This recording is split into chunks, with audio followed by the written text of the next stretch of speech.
Our first speaker today, and only speaker, I should tell you his objectives first.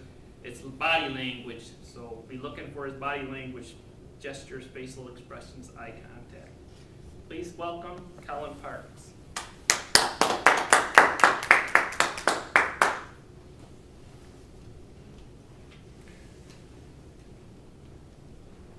Thank you, Mr. Toastmaster, fellow Toastmasters.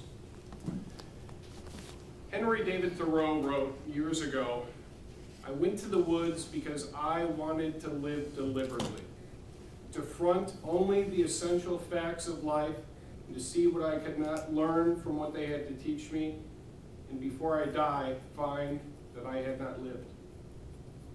But me, I just went to the woods to camp. I had always had this idea as a child that I wanted to live off the land. I wanted to be somebody like Thoreau. I wanted to live deliberately. And to that end, I thought it would be a great opportunity for high school graduation to get a tent and to go camping up in the northern woods. It was my big goal, and I talked to my parents about it, and I had convinced them to give me a tent and some camping equipment for graduation. I was so excited, and I spent the 2.5-hour drive up to the Leelanau Peninsula, up to the Northport State Park, thinking all the time about just the smells of the woods and the burning wood and the waves lapping off the shore, and I thought, this is it. It's just me in the woods. So I got up there, and the first couple of days were fantastic. I was right on the shoreline, and all those things that I thought about were coming true. Night after night, I would make a campfire, and it was beautiful.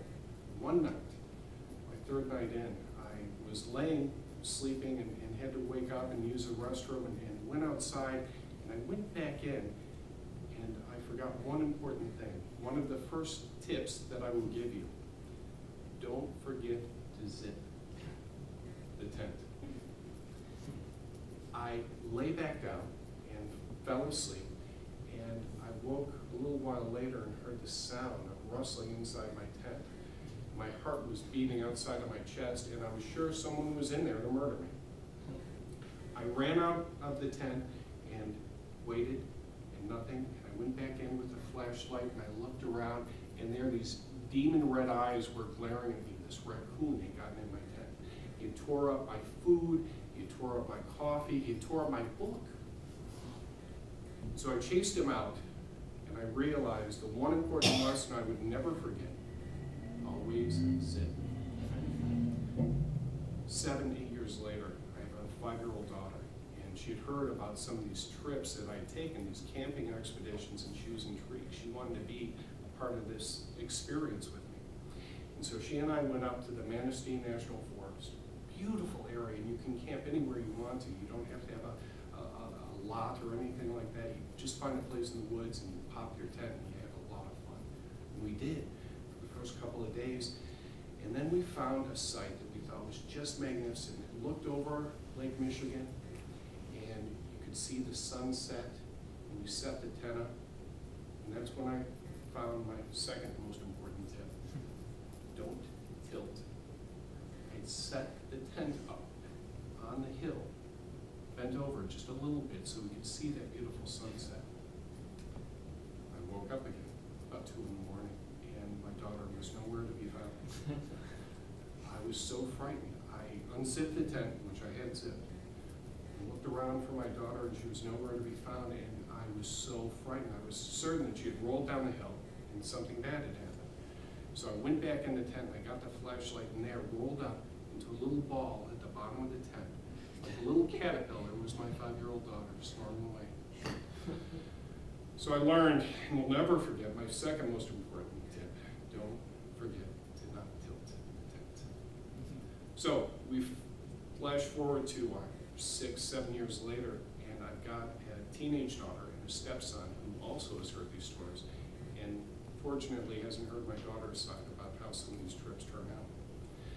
We decided we're going to go up to Quamanon Falls and have a wonderful trip up there, and it was August, and it was beautiful, and it was so warm.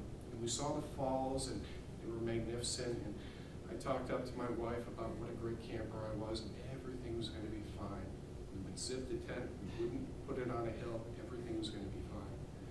I even convinced my daughter that we really didn't need to put that flap on top of the tent, that rain flap, because it wasn't gonna rain, and it was so hot, and you just wanted that breeze. It was August, it was so hot.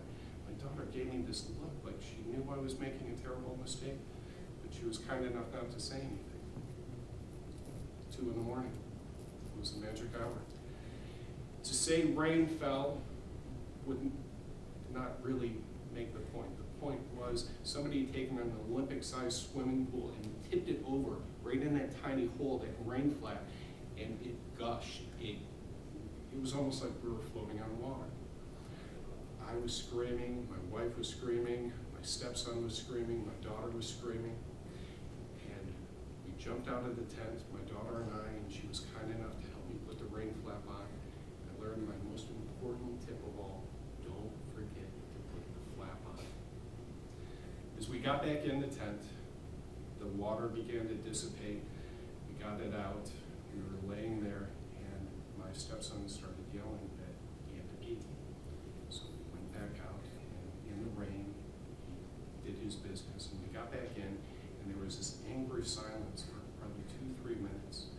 And all of a sudden, my sweet, sweet stepson's voice came out of nowhere and said, "Mama, I love camping." Thank you. Well, it looks like we're at 6 minutes exactly. Great. Thank you. Yellow light just came on, so I don't have to.